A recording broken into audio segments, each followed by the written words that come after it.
masih berlaku manfaatnya itu. Silakan.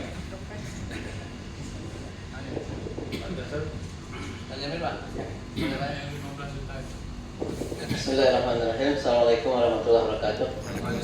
Pak Kemenang yang diwakili oleh Kasih Bimas Islam, kemudian Bapak dari APRI. Lahirnya bulan April juga, Pak? Enggak ya? Dari dinas, kemudian pimpinan, teman-teman semuanya.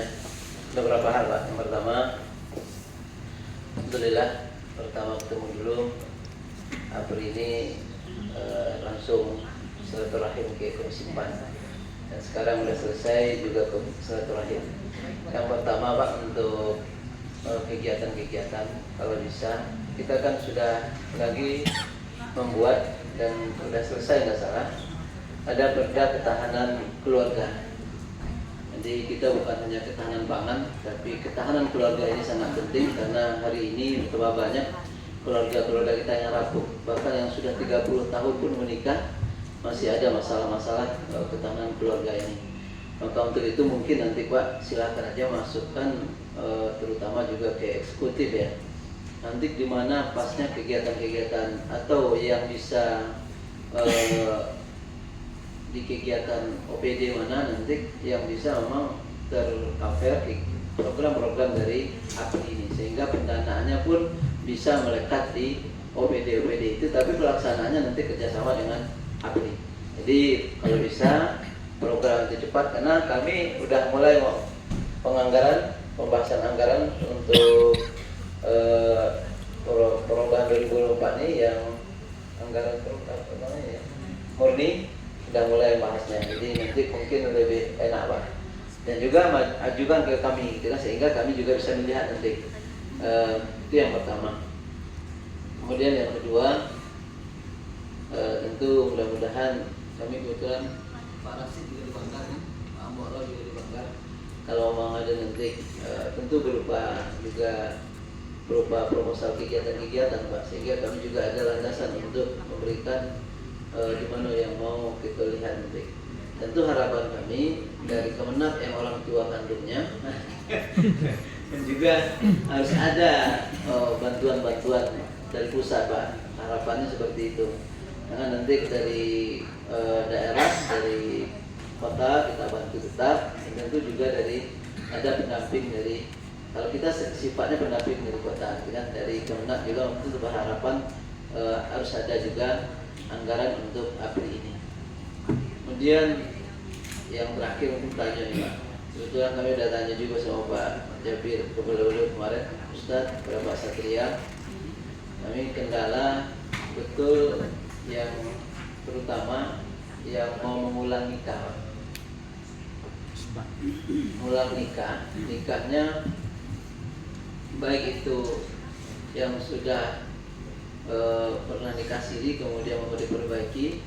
Kemudian yang kedua yang memang kendala kemarin yang mu'alaf, Pak. Yang mu'alaf kami khawatir waktu itu akhirnya nikah, mu'alafnya laki-lakinya pertama dulu, kemudian ngikut perempuan. Nah, kemudian nikah di Kuah.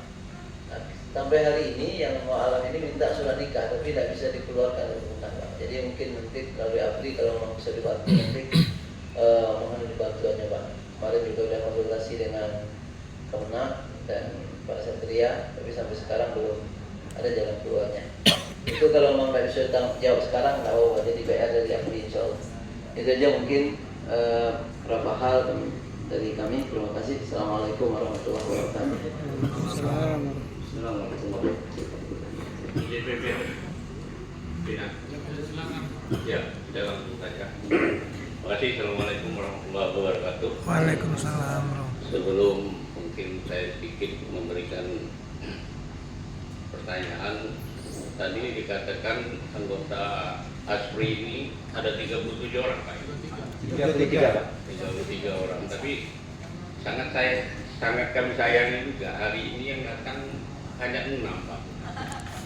Jadi iya, artinya asosiasi ini kemarin datangnya rame, hari ini datangnya 6, nanti audiens sekali lagi bisa saja datangnya 2. Jadi bagaimana kami mau memberikan anggaran yang besar seperti ini.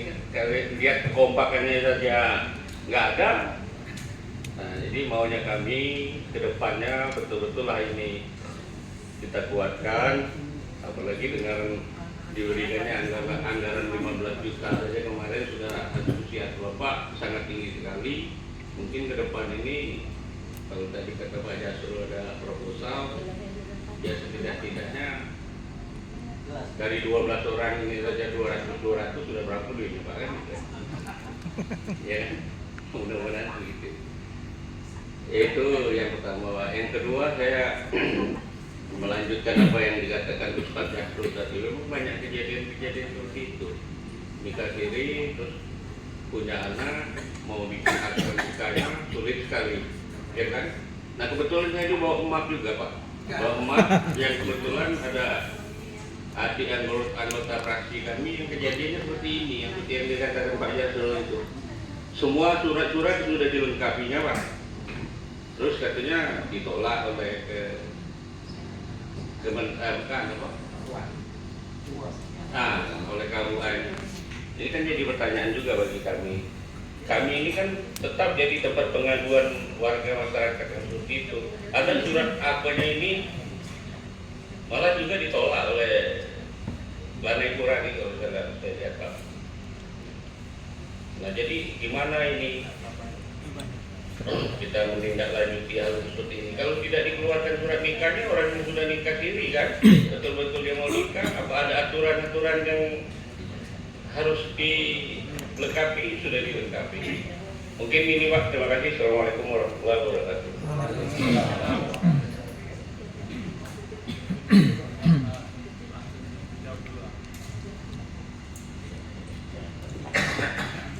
Baik, terima kasih. Yang pertama tadi dari Bapak Ketua berkenaan dengan fungsi kartu nikah digital, itu sebenarnya Pak transformasi dari kartu nikah yang lama. Karena di era digitalisasi sekarang kita juga melihat data-data kependudukan juga sudah digital kan. Ini kan kita bisa simpan di Google Drive kita atau di HP kita. Nah, yang lama tetap Pak, artinya yang nikah sebelum 2021 kan, ya, bulan Agustus ingat saya, itu yang sebelum bulan Agustus itu semuanya masih dalam bentuk cetak fisik Pak, itu tetap berlaku. Kemudian yang sekarang sudah anak-anak yang milenial ini itu semuanya sudah dalam bentuk digital. Memang kita merasakan fungsinya Pak, karena kan kalau masih muda ketika mereka pengantin baru mungkin ada yang jalan kemana, pas nginap di hotel atau di mana, mungkin itu akan temukan ini Pak, temukan kendala kebetulan ada Satpol PP atau apa kan, itu bisa memperlihatkan kartu nikah digital itu Pak. Nah, jadi di sekarang semuanya digital. Cuma yang saya maksud tadi karena itu ada namanya aplikasi kita Pak, SIMKAH, Sistem Informasi Manajemen Nikah, dan sekarang sudah di-upgrade per awal 2023 kemarin jadi SIMKAH 4 namanya. Sudah lebih lengkap lagi fasilitasnya dan menunya, sehingga yang nikah-nikah itu sudah punya pakai kartu nikah digital semua Pak. Nah maksud saya yang lama-lama itu karena masih dalam pendataannya manual, belum SIMKAH, itu bisa mengajukan untuk ikut trending digitalisasi tadi, sehingga dia punya kartu dalam bentuk digital. Tapi dengan catatan Bapak Ibu fotonya jangan ditukar, foto ibunya jangan ditukar, dan lebih baik foto jadul. Saya di kemarin kita jadulin aja Ustaz. Jadi foto lama yang ada di dalam akta kita itu, namun foto baru juga boleh, dengan catatan ya itu tadi, jangan yang sebelah kanannya jangan ditukar. Ya, yang nikah di Jambi. Artinya itu Pak nanti caranya nikahnya di pengajuannya di KUA tempat dia nikah. Kemarin Pak Ketua saya tanya katanya di Sumatera Barat Pak ya, jadi mungkin bisa langsung ke sana. Tapi alhamdulillah kemarin sempat kita fasilitasi Pak Kabak Kesra, Pak siapa namanya, Pak Kamal, itu kami fasilitasi di Tangerang. Alhamdulillah teman pula di sana. Kemudian Pak Maulana di Malang, teman juga kebetulan. Jadi memang rezeki orang itu bisa ketemu teman, tapi kami hanya bisa membantu Pak, karena prosesnya di sana. Tapi kalau yang nikah di Kota Jambi, ini teman-teman kepala KUA ada beberapa, Pak Jabir di Lutung, Pak Razak untuk KUA. Enggak Pak, enggak. Jadi fungsinya itu Pak ya, sebagai pengganti kartu nikah untuk identitas.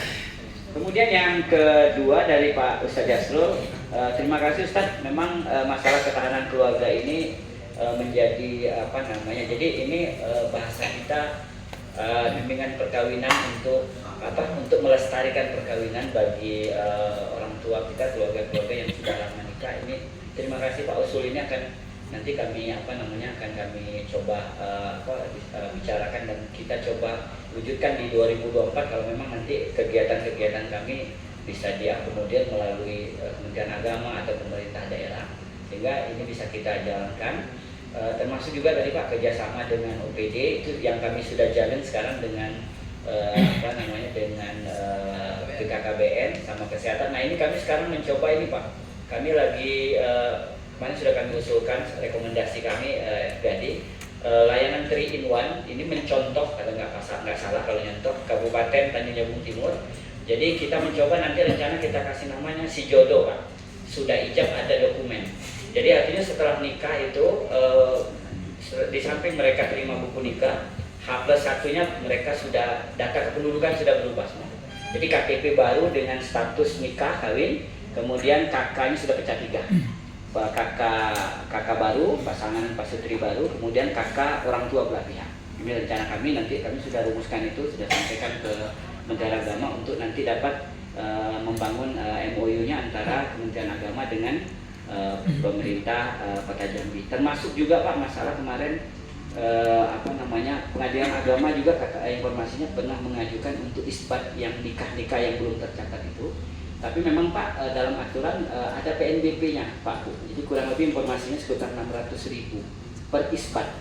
Nah jadi itu mungkin jadi kendala bagi pasutri yang secara ekonomi. Nah ini kemarin diusulkan oleh PA ke Wali Kota informasinya bahwa mungkin penganggarannya yang belum ada, maka kami melalui APRI juga mohon untuk jadi pertimbangan yang fenomena gunung es tadi Pak, bahwa nampaknya nggak ada aman-aman aja, nyaman-nyaman aja orang Kota Jambi, ternyata ada 15.000 pasangan Pak. Itu yang ketahuan. Yang ketahuannya pun dari data kependudukan yang bahasanya tadi nikah belum tercatat itu Pak. Nah itu yang perlu kita selesaikan dan APRI siap membantu untuk menjalin kerjasama antara, karena ini Pengadilan Agama yang ngetok, kami yang mengeluarkan buku nikahnya. Nah jadi di situ ada PNBP Pak Ketua, informasinya kurang lebih 600.000. Nah mungkin ini yang cukup memberatkan bagi pasutri, atau mungkin ada juga yang mau lah, cuman ya ini kan perlu kita data dulu. Kemarin Pak Kemenak juga sudah nyampaikan kepada kami, tolong ini kalau bisa kita bantu tuntaskan melalui Pengadilan Agama dan Kementerian Agama, kalaupun memang bisa melalui pemerintah daerah membantu warga kita yang pasangan-pasangan belum punya buku nikah. Baik Pak, masalah tadi ada layanan nikah yang mungkin belum tuntas, khususnya mualaf Pak ya, asalnya mualaf yang kaitannya dengan KUA Kota Baru. Nanti coba mungkin Pak kalau bisa ada semacam kronologis saya sampaikan, kami nanti bisa telusuri dengan Pak Satria. Termasuk juga tadi dengan Pak Rasif Pak, mohon Pak kira-kira masalahnya apa Pak? Nanti bisa ya Pak. Kan nanti setelah ini mungkin bisa sampaikan kami. KUA Telanai Pak ya? Ya Pak, baik Pak. Insya Allah kami akan Telanai. Ya, betul ada sekretaris kami Pak dari penghulu KUA Telanai. Nanti bisa kita langsung sampaikan. Dan satu lagi ya Pak, mungkin wakilnya 6 orang Pak Rasif. Artinya pada prinsipnya teman-teman kompak Pak, mereka kompak, cuman perwakilan. Masanya kalau datang 33 Pak, kasihan pula Pak kue kotaknya banyak. Kami siap Pak. Ya Pak. Berarti kayaknya kalau hearing tahun depan laporan anggaran lagi kami bawa lah Pak. Jangan saja demikian mungkin ada tambahan dari Pak Jambi. Beliau ini juga PW ke pengurus wilayah sekaligus penghulu kami di Kota Jambi. Terima kasih Pak. Assalamualaikum warahmatullahi wabarakatuh. Perkenalkan nama saya Muhammad Jabir. Sehari-hari saya dipercayakan selaku Kepala KUA Kecamatan Jelutung. Ya, alhamdulillah Pak, itu jalan di depan kawan Jelutung kemarin sampai sekarang sudah dicor bagus Pak. Kemarin kan sempat juga saya usulkan waktu kita henong sampai alhamdulillah sudah dalam proses pengerjaan. Jadi sedikit saya tambahkan masalah digitalisasi itu. Kenapa sekarang kartu digital? Saya ingat di awal tahun 2021 begitu kartu nikah itu dikeluarkan. Hari ini keluar kartunya besok sudah keluar palsunya. Ya, begitu kita coba posting bahwa sekarang Kementerian Agama mengeluarkan kartu nikah. Nah, sudah banyak keluar kartu nikah yang lain. Itu ada gambar istrinya 2, ada 3, ada 4. Jadi salah satu langkah Kementerian Agama supaya menjamin keaslian kartu itu, maka dibuatlah digitalisasi, dan memang ada edarannya untuk tidak dicetak. Makanya saya selalu mengajarkan kepada pengantin, kalau sudah menikah, ini buku nikahnya, di samping tanda tangan kepala itu ada tanda tangan, ada barcode, silahkan scan, akan keluar data, bukan hanya kartu, tapi data pengantin akan ada di situ, dan bentuk kartunya keluar. Tapi itu jangan dicetak, karena kalau itu cetak, nanti kalau hilang bisa digunakan orang.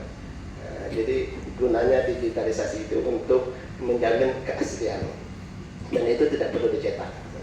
Dan buku nikah tetap dipakai. Buku nikah tetap dipakai, itu hanya sebagai serepnya lah kira-kira. Dan itu tidak bisa kalau umpama Pak Ketua buat kartu yang baru, kalau di scan kan tidak kelihatan, itu bukan punya kemenangan ini kan. Jadi itu. Kemudian yang kedua, masalah isbat nikah. Persoalan mungkin yang disampaikan oleh Pak Ustaz Isrul kemarin juga pernah saya di Kota Baru. Itu memang ada rekan kita dari mu'alaf, kemudian mau pindah ke Muslim, kemudian mau menikah. Kenapa kemarin persoalan? Karena memang Pak di undang-undang itu bahwa setiap orang yang mau menikah itu apabila statusnya cerai, ya, maka dia harus menyampaikan surat cerai dari pengadilan. Nah, sedikit saya sampaikan bahwa ada perbedaan antara pengadilan agama dengan pengadilan negeri. Pengadilan agama dia yang menetapkan cerai, dia juga yang mengeluarkan akte cerai.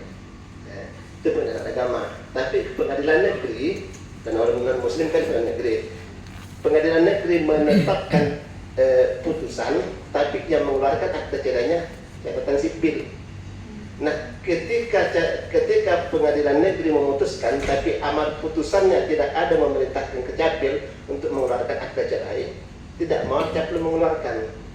Nah, perdebatan itu dulu kemarin muncul. Kenapa? Karena di putusan pengadilan negeri itu tidak mencantumkan amar putusan memerintahkan kepada Capil untuk mengeluarkan. Kenapa tidak ada amar putusan itu? Karena nikahnya nikah siri. Itu persoalan yang muncul. Kemarin sempat saya dipanggil oleh Ombudsman masalah itu.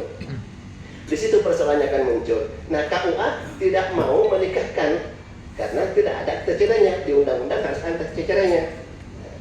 Nah, sama kami Pak, kalau umpama orang itu duda apa janda, kami walaupun akte cerainya ada, sebelum dicapil berubah menjadi duda, kami tidak berani menikahkan. Kenapa? Karena akte cerai itu bukan berarti duda. Akte cerai itu menunjukkan bahwa dia berpisah, tapi belum tentu duda, karena bisa jadi punya istri 2 lagi. Nah, bagi begitu Pak. Jadi jangan nanti umpama Pak kau di Lutung itu kau di kota ini parah sekali. Masa di kakak mesti dirubah menjadi status duda, padahal akte cerainya sudah ada. Betul. Tapi akte cerai itu tidak mengatakan kita duda, dia mengatakan duda adalah Capil. Karena kenapa? Bisa saja masih ada istrinya 2. Kejadian saya pernah menemui. Nah, ini sudah nikahkan, ada istri yang 1. Itu Pak istrinya sudah mati, saya belum. Nah, jadi kalau mau menikah lagi, kalau masih ada istrinya 1 lagi, kalau mau menikah lagi tetap harus ada izin istri, izin pengadilan lagi. Nah, gitu. Maka terkadang memang kita